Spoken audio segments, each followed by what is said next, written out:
Yes, very warm welcome. Very warm welcome. Let me get this straight. We get straight to my people. Yes, yes, yes, yes. Let's get it straight.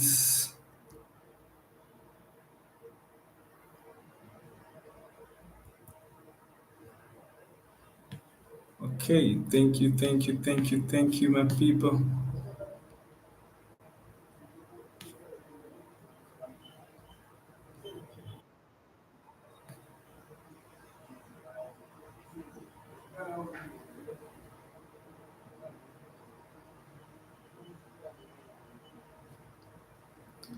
Oh yes, I'm checking out microphones. Let me see, people. Can you get me?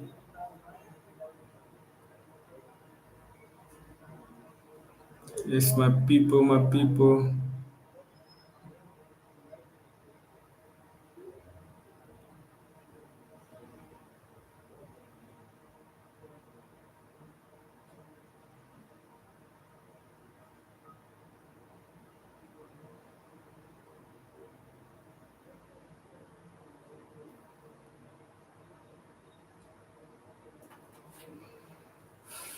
All right, all right, all right, all right.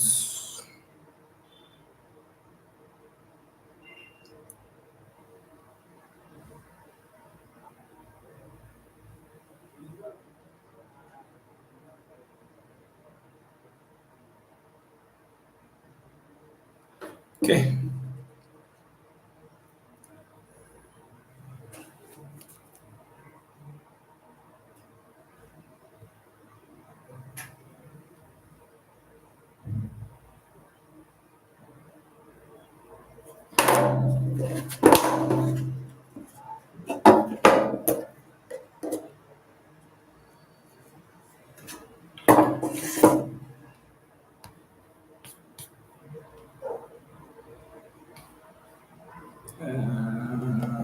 Let's see.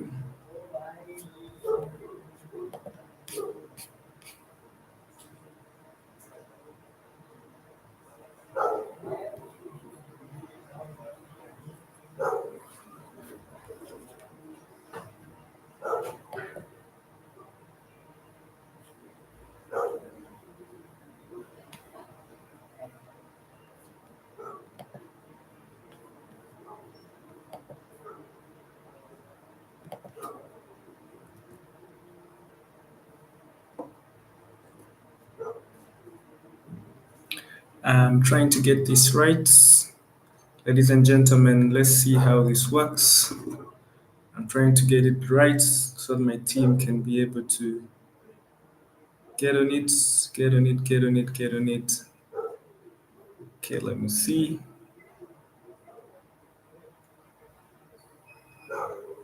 Perfect, perfect, perfect. Right, all right, all right, all right.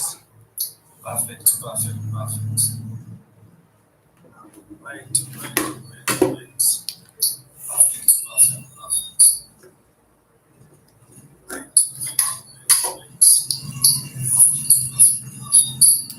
Yep. Okay.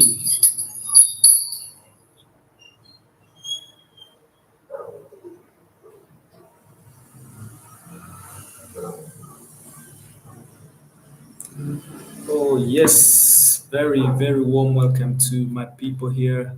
We got it, we got it, we got it. Yes. We got it. Sure, sure, sure. Let me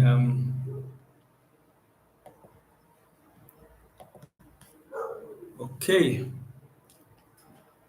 All right, all right. Very warm welcome to our talk. You know, it happens every Monday, Wednesday, and Friday. And if you've just tuned in, it's a very warm here from Kampala, Uganda. We are honored to have you.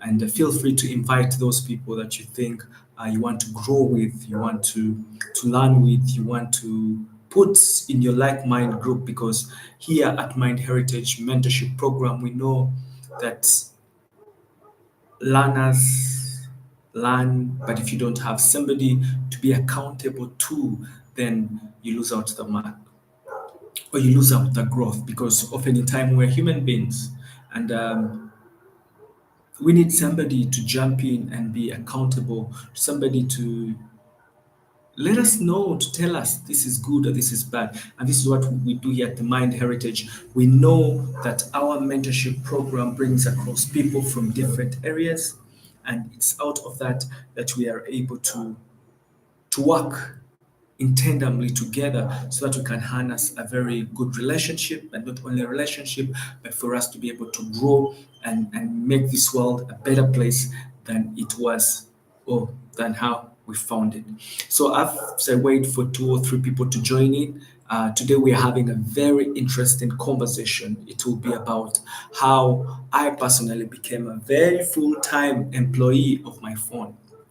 We talk about how the five myths that we never told about how technology is actually eating up our balance. It's taking up our time. It's taking up our mental health, taking up our growth. And we shall also analyze how better we can live with this tool that we call technology, and how we can marry it together to become better, live happy and fulfilled. Let me check on my social handles and see how many people we have so far. Then we jump into our discussion today. Yes, I can see Rose, I can see Emily, I can see Alan. Yes, good. Thank you for joining us today. It's a beautiful day here. Then, yeah, I can see who else? Who else? All right. Yes, let's have this conversation going. Remember, it's we're trying to see. You cannot change the metrics, because many of us know this metric is within us. And this is the conversation we are going to have today, and understand how better we can do it and how possible we can go. All right. Ladies and gentlemen, ladies and gentlemen, if you're there, if you can hear me, a very warm welcome. I see three people are online. Oh, yes, two. Uh-huh. Right. It's 12 minutes past 8 here, and I think our time is up, and it's out for us to start our discussion today, which is a very interesting discussion, and some of our participants will join us along the way. So, today I want us to have this conversation about how many of us have become full time employees of your smartphones, of your phones, or which I may term as of your own small screens. Everybody is. But before we dive into it, I want us to picture something. I want you to picture, one day, or it was yesterday, or the other day, or the month ago, or the week ago, you went to bed. A very responsible, mature adult. And that adult is ready to go to sleep. Like maybe let's guess it's 10, it was 8, it was 7, I don't know. But during that time, past 8 p.m., you go to bed so early, and you are feeling so proud of yourself. You got your clothes, or you put on your nightie, and you grab the blanket. And as you get into that blanket, you make your small prayer. You're grateful for your day. You're asking God for a blessed night, and you feel that your light or your life is going to become better. And then, as you put your head down, or did it, your phone buzzes. You pick up your phone, and you're like, you know what? One notification won't hurt you, right? Yeah, just one notification won't hurt you. Then, right up, you pick it up. And as you pick it up, oh, another meme comes up. You communicate. Oh my God, a video hits in. You scroll, you are liking. Oh, TikTok comment comes in, and you are trapped there. And next time you know it, you're on your 27th video, you're responding to different messages, you are watching a video after video or video that is teaching you after lesson, and you don't even own anything. You don't own anybody. You're scrolling onto maybe these latest new phones, maybe iPhone 15 or Samsung what or Phantom something at Nokia, Techno, I don't know. But even the phones you're scrolling to, you don't own any. The cars you're feeling good at, you don't own any. The people you're trying to admire, they don't even know your name. Meanwhile, your thumb is just scrolling. It's scrolling. It's scrolling. Like you are training for Olympic Games. But when you check your time, what time do you think it will be? Maybe it's clocking to 3 a.m. or it's clocking to 1 a.m. And now you're angry at yourself. Not at the phone. Oh no, you are angry at your own self. You start negotiating with the future. You start asking yourself, where did I go wrong? Now you tell yourself, I want to go to sleep now. But am I still functioning? It's already late. Maybe you take a break or you need a break. Has it happened to you? What has happened? I want to tell you, ladies and gentlemen, that our brain and our minds work in different ways. You remember the embarrassing thing that has ever happened to you. That embarrassing thing created a lot of mental insecurities. And when you start to look about everything, that's when you realize the truth. The truth is that you do not stay up by yourself. You stay up by something different. You wake up, your phone has definitely hired you for the night shift. You didn't even sign a contract with that phone, with the owner. You did not even take the time to rest.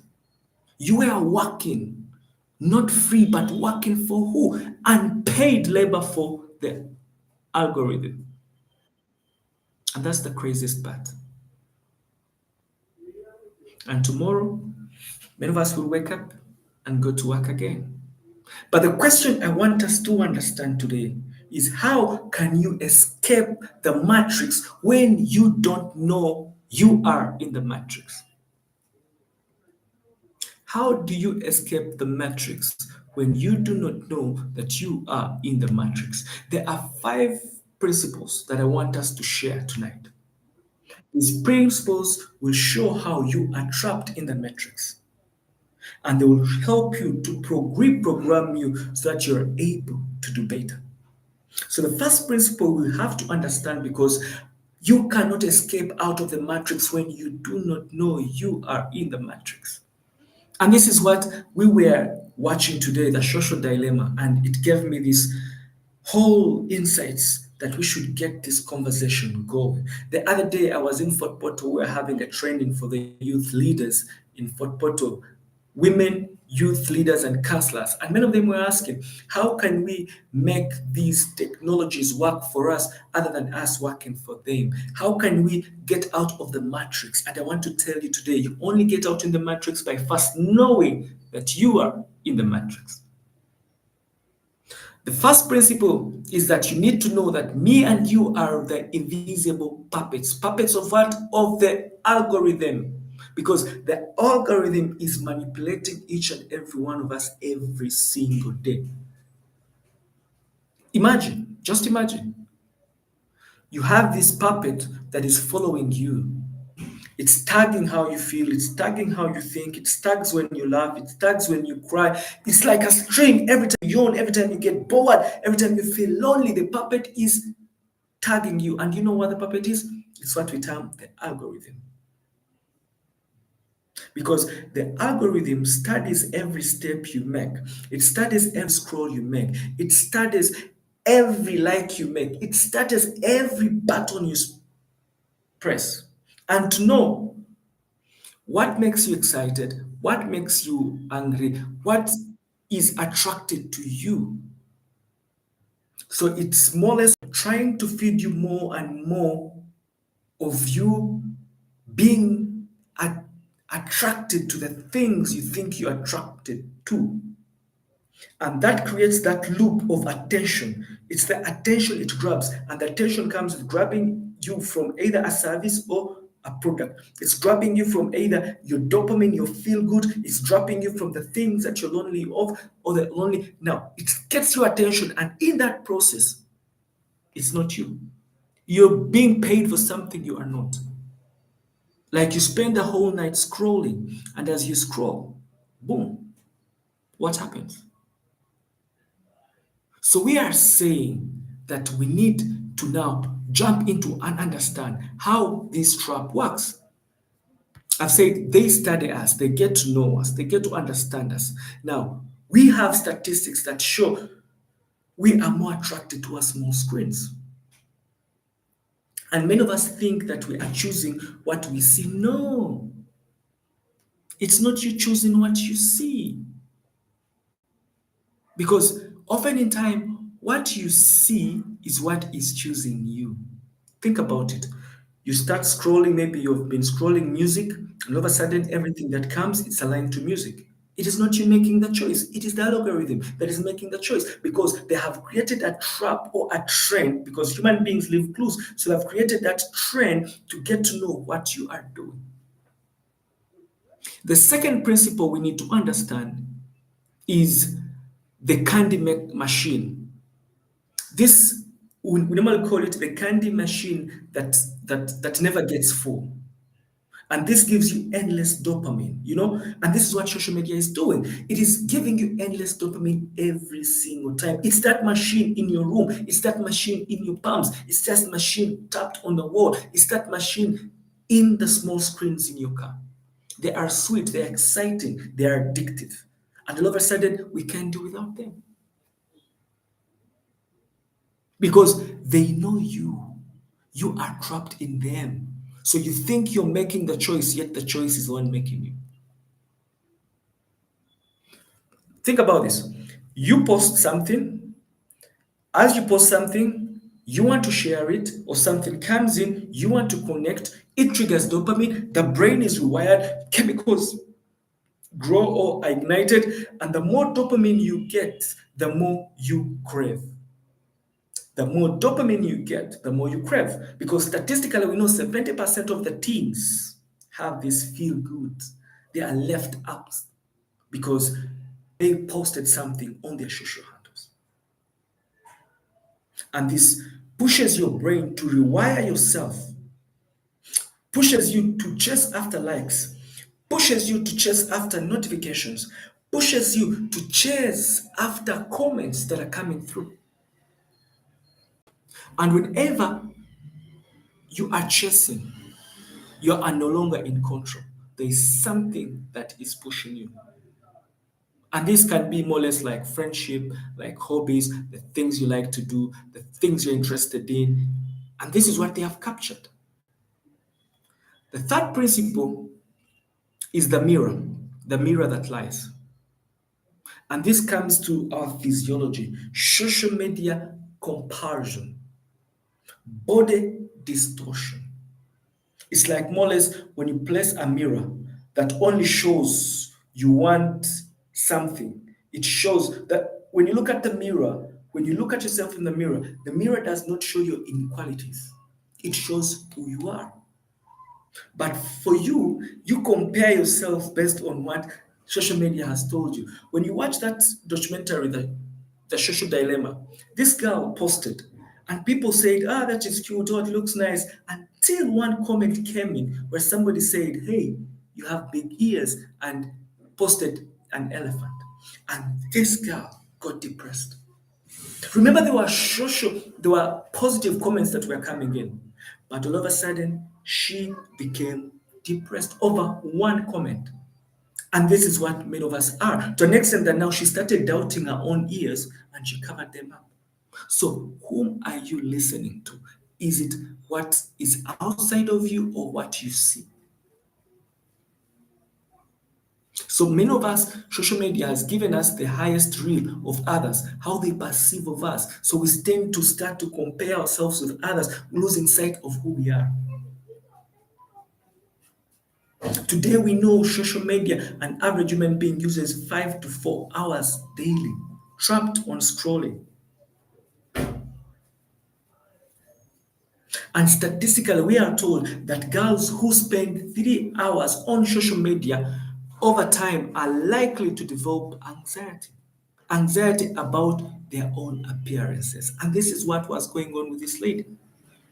She posted something people liked, but she zeroed down to just one thing, which affected how she thought, it affected how she felt, and suddenly it affected who she was. Now, the question comes in, whom do you believe? Do you believe you're not enough? But who says you're not enough? And social media has made us believe that. That's why we see so many filters, flexes, fake perfections. We have those filters on our social media so that we can able to look good. But in whose eyes are you looking good? Do you know who you are? And finally, the fourth is the echo chamber, or if you want to call it the bubbles. And this is more or less of the confirmation bias. I want you to picture yourself inside a very big bubble, and where only your opinion keeps re-echoing back to you. Whatever you think, whatever you feel, whatever you do keeps just re-echoing back to you. And that is the secret, or that's how the algorithm works. It keeps re-echoing who you are, and you think it's you, yet it's tapping on what you think and bringing back that of how it is. So the platform, the social media is your own. Those notifications just show you what you already agreed with because you watched, you liked, you commented. So that makes your worldview a little bit narrower, and this worldview that has been narrowed reacts or affects your emotions. So you're no longer looking outside. It's no longer giving you anything outside. It has narrowed it down because of the things you like, commented, and posted. If you're watching this right now, I'm sure when you go on social media and you're watching something, they keep bringing you some other thing that is related to the thing that you've ever once upon a time watched. So algorithm bring these things faster. It's like a 6x. They neutralize you because that's what you have been looking at. And it's quite interesting that at times even we do not know. We jump on it. And because we jump on it, we even don't know how it comes. We even didn't know how it echoes.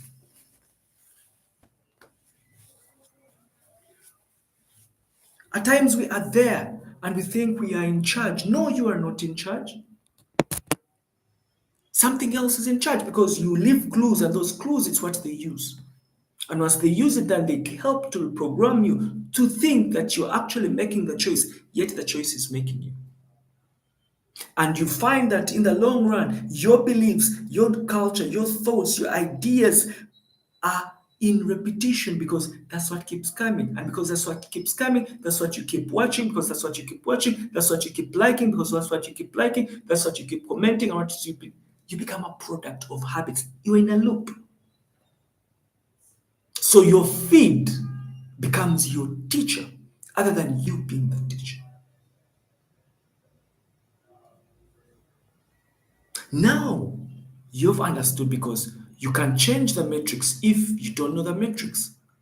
Now you know how the matrix works. And because we are living in a loop, that's why we have an increase in anxiety. That's why we have anxiety coming from pressure to stay updated, pressure to perform, pressure that comes from online, and this causes mental exhaustion because always online trying to compare yourself with others. The second disadvantage is that we become depressed.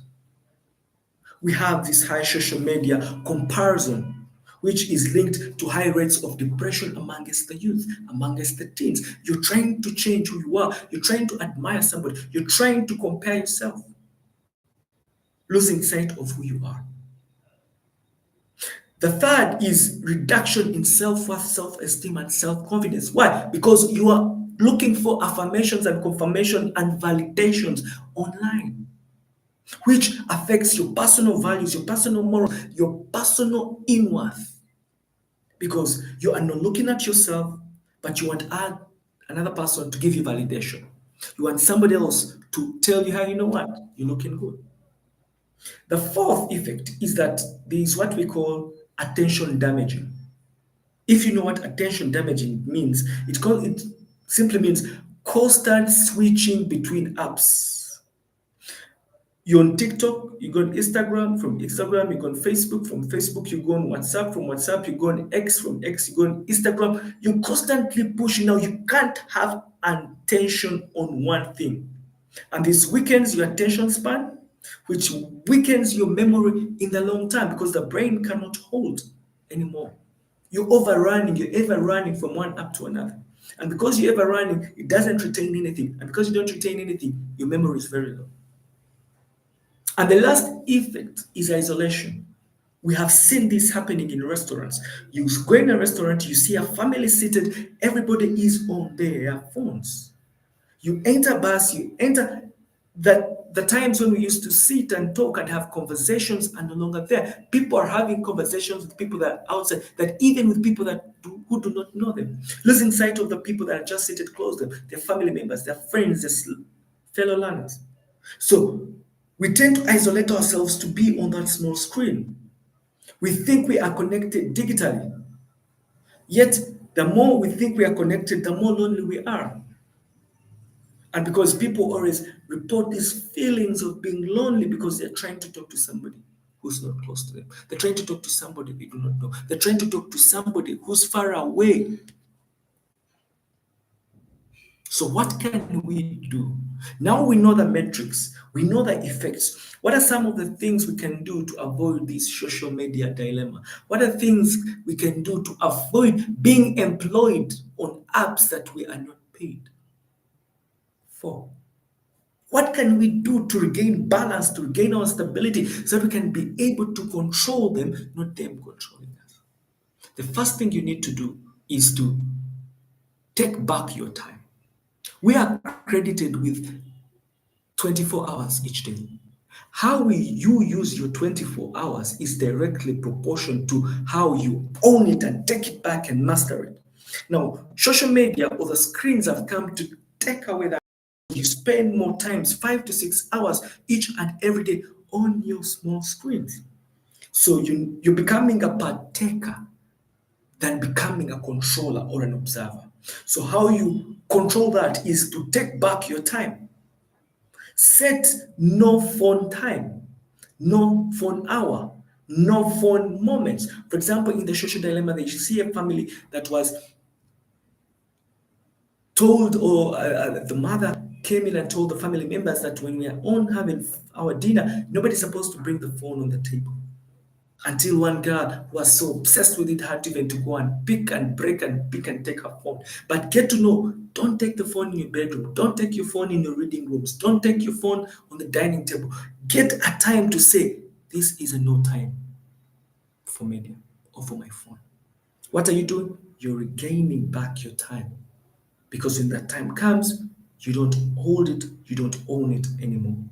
The second is that you need to curate your feelings. How do you do that? Unfollow certain people, unfollow certain accounts, unfollow certain apps, delete certain apps, certain programs that you're no longer interested in. Because the more apps you have, the more notifications come in, and the more your attention is taken, and the more you lose sight of who you are. So you don't have to follow each and every one. Choose the people you want. Choose your app. Choose and focus on what inspires you. Focus on what uplifts you. Focus on what really can make you better. That's how you curate your feed from the social media so that you can be able to regain yourself. The third is that you need to build real world muscles. What do I mean by real world muscles? You need now to know that you are in charge. Every time you lose sight of who you are, every time you are trapped into something that you think you are doing, but you're not doing it for yourself, but you find yourself doing it, know you've lost the muscle. And how do you gain the muscle? Spend time with your loved ones, not on the phone, physically. Have go and do your hobbies. Join a club, join sports. Be creative. And every time you're in those spaces, don't include your phone. Put it away. You don't lose anything to be online for an hour or two. You don't lose anything to have right moments with your audience. So you need to learn how to build up muscle and tell yourself, I am in control. And you know when you are in control, at what time, with what people, in what group, in what category, and in what you are doing. And when you do that, you are practicing digital reflection. You are gaining back your power. You're gaining back your energy. You are being in control. And once you start having that digital reflection, every time you go an app, catch yourself and get to have the feeling of how that app makes you feel. Is it controlling me or I'm controlling it? If it's controlling you, go off. If you're controlling it, you have the power. And you know what? I'll be here for 10 minutes, I'll be here for 5 minutes, I'll be here for 20 minutes. And every time you have these reflections, every time you practice this, you start jumping out of the matrix. You start having power of yourself. You become productive. You relate and you have balance in your life. I don't know how many of us have been addicted to this social media and the small screens. But as somebody once said, that we are not killed by what we know, but by what we think we know, but know not. So if you think you're in control, congratulations, you are not, because you think you are. But the person who now starts to get to know how these things, how this social media, how these small screens control us, congratulations, you are gaining back mastery of your own craft, of your own life, of your own health, of your own mental state. So let us go and now start to study how social media, how our small screens are keeping us away from the future of who we are supposed to be. Let's get to know how are we living a lie because we are not in control. Let's get to know how is dopamine being controlled by somebody who's not in me but outside of me using the algorithm. And the more you get to know that, the better we become. Ladies and gentlemen, thank you for joining us. I don't know if we have questions. I see Jacqueline, I see Alvin, I see Anne, I see Joshua, I see Anne, yes, I see Praise. Feel free, send in your comments, send in your ideas, send in what you want us to clarify. And yes, thank you so much for joining in. This is what I thought we'd have and discuss about social media, about the small screens, and how we can naturally have control over them and us being better, doing better, and performing better. If there's any comment, please put it in the chat. Oh, yes, I see. Good. Thank you, Doctor. I'm grateful for the insights. I'm finally in. I think people are facing challenges. Yes, it's always challenging for the first time, but thank God that you're here now. We have Anne saying, what if the same phone is used for reading or research or tutorials and you connect internet notifications pop up? Yes. Now, this is what I said. You can use your phone for internet, for research, for watching, for example, this program, many of you are watching it through your phones. Are you able to turn off notifications of other apps that you're not using at that point in time? And this is what I'm saying. Whenever you go online, get to know what has taken you online. If you came online to listen to this mentorship podcast or mentorship session, please let it be it. Now, these apps, you need to put off notifications. If I were you, if you get my phone, I personally, I don't have any notification for any app. I don't. Because that's what creates distraction. That's when you come for this program and all of a sudden somebody sends you a WhatsApp, you switch from here, you go on your WhatsApp, before you know it, Instagram has sent you, you're on Instagram, before you know it, you're jumping on TikTok from you lose sight, you lose concentration, you lose attention. And we have said, where there is no attention, there is no growth, there is no memory, there is no satisfaction. So put up your notifications and cluster yourself to get to know this is what I want to do and go for it. Do you have time to say at 4 p.m. that's when I can access my WhatsApp? Do you have time to say, I'll turn on my WhatsApp when I'm in my break. I'll turn on my WhatsApp when I'm going to the washrooms. This is very interesting because it helps. Every time you're going to a washroom, that's when you put on your WhatsApp or whatever social media you're on. Or every time you take a break, you can say, I'm going to sit here and do my research or my tutorial for 30 minutes. After 30 minutes, I'm going to get up and relax for maybe 5 minutes or 10 minutes. And that's the time you go on your social media. So get time to go all in. There is a book that was written by Mihai Chinhai. It's called Flow. And in that book, he says, where your energy goes, that's where your attention goes. And once your attention is there, you go all in. Many of us have experienced this. Have you ever been reading a book or doing something that everything around you does not matter? Yes, I know it has happened. That is the state Mihai Chinhai calls flow. A state where you are all in, you're not distracted, but you're all in. Are you able to find a state where you can go all in, where you can have that flow that is very productive? Hope you've picked something on. Praise says, yeah, good evening, doctor. Yeah, I'm well. I'm well. Yes, if do you have any questions again, comments, compliments? Um, if we don't have any questions, any compliments, please feel free to go in the chat box and type in what you think you would want clarity more of on, or if there's a comment or an idea or a suggestion or you want to contribute, please put it in our comment section down there and we're able to read it out loud. Otherwise, we our time is so far well spent. We have used it's 8:43. We still have 10 to 5 minutes, but if there is nobody questioning, giving any insights or trying to contribute, yes, I think I will end this program or this talk. But if you've just joined us, if it's your first time, very warm welcome. This is our Mind Heritage Mentorship Talk. It happens every Monday, every Wednesday, and every Friday at 8. And this is where we share different insights, we share different ideas, we deconstruct life principles so that we are able to use them, understand them, and share. And here we believe that we learn some and teach one. Not only teach, but also apply.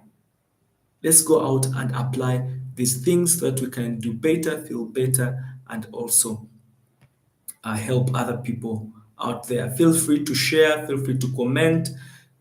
Otherwise, my name is Gardner, and it has been the Mind Heritage Mentorship session. If we don't have any comments coming in, I beg to wish you a blessed evening and thank you all. Thank you, Praise. Thank you, Anne. Thank you, Joshua. Thank you, Anne again. Thank you, Alvin. Thank you, Jacqueline, for joining in. And thank you for sending in your comments. Thank you for being here. We love you and have a blessed week ahead.